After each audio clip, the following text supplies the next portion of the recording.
I work out twice before everyone wakes up. So my call time is at 7. Then you back your clock up 4 hours, and then that's when I get up. But I do it for a different reason. I do it to train my brain to say, when I say now, it means now. When I say go, we go. I don't stand there because it's cold and go, maybe in a minute when I'm ready. I'm waking up these days around 6 a.m., 6:30 a.m. I get up around somewhere between 6 and 8. Every morning I wake up at 3:30 in the morning, 4 o'clock in the morning. So it started off 4 o'clock in the morning where I'd start with my cardio, then I'd have breakfast, and then I would go to the gym, and then I'd go to work. Every day, off jump, out of bed, it starts. First of all, every morning I get up and people think I love to run. I don't. Running has changed my life because every morning I know I'm gonna do it. Not wanting to be this, uncomfortable, I put myself in the dungeon. Boom, that wakes you up.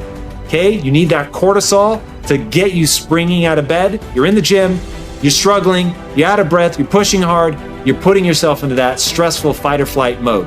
Other days, you got to work a little bit more for it. And for me, what I've learned is those hard days, the days that are the most challenging, are always the most rewarding. Get up at the same time every day. And I would recommend in the morning because that's when people generally get up. And it's good to do what everyone else does unless you have a good reason not to. When I wake up, I make a beeline for sunlight. The single best thing you can do for your sleep, your energy, your mood, your wakefulness, your metabolism is to get natural light in your eyes early in the day. I would say this is the fundamental step of any good morning. And if you don't do this enough, you are messing yourself up in a number of ways. This is your time, but you have to get your head straight and you got to get your energy strong. And that's not easy. And if you don't have 10 minutes for your life, you don't have much of a life. All right, what does my average daily schedule consist of? Well, that's fairly straightforward.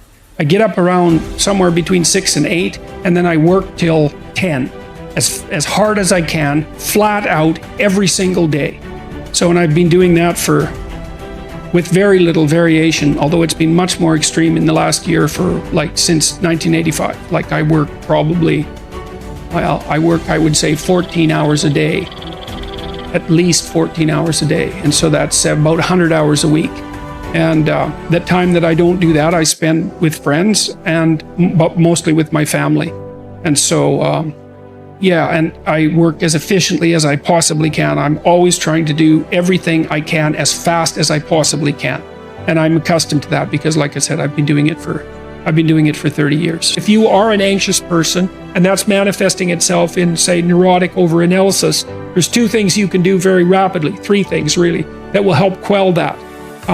4 things even. Number 1, get up at the same time every day. And I would recommend in the morning because that's when people generally get up. And it's good to do what everyone else does unless you have a good reason not to. Number 2, eat a large breakfast, right? Keep it carbohydrate light. Don't eat toast and Fruit Loops. That's not going to do the trick. Make it fat and protein heavy and eat more than you want. You might say, I'm not hungry in the morning. It's like, this has nothing to do with what you want or what your appetite is. It's like, you need to eat in the morning. If you're an anxious person and you don't eat in the morning and then you stress yourself out, your body hyperproduces insulin. It takes all the blood sugar out of your blood, and that dysregulates your metabolism for the entire day. You can't reset it till you go to sleep at night. And I've had lots of anxious clients who would say fall into the overanalytic category who were virtually cured by eating a large breakfast every morning. I would highly recommend that. You could try some physical exercise. Weightlifting is really good for curing anxiety. Another thing you could do, as I alluded to earlier today, is to make a schedule and start attending to your daily micro routines. Well, I have certain fundamentals that haven't changed. I think I've shared with you before, the first thing I do every single morning is I go in freezing cold water.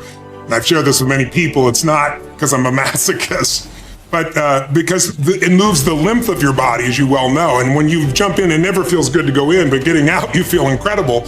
But I do it for a different reason. I do it to train my brain to say, when I say now, it means now. When I say go, we go. I don't stand there because it's cold and go, maybe in a minute when I'm ready. And I think I've shared with you before, I don't think I've ever had a morning I look forward to jumping in that water ever.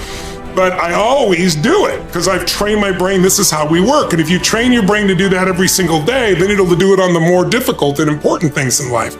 But I do my priming, I think you're familiar with, which is I do 10 minutes, and I pick 10 minutes because if I said do 20 minutes or 30, oh, I don't have time. But if you don't have 10 minutes for your life, you don't have much of a life. So I work on both business side of the life and personal, one of each.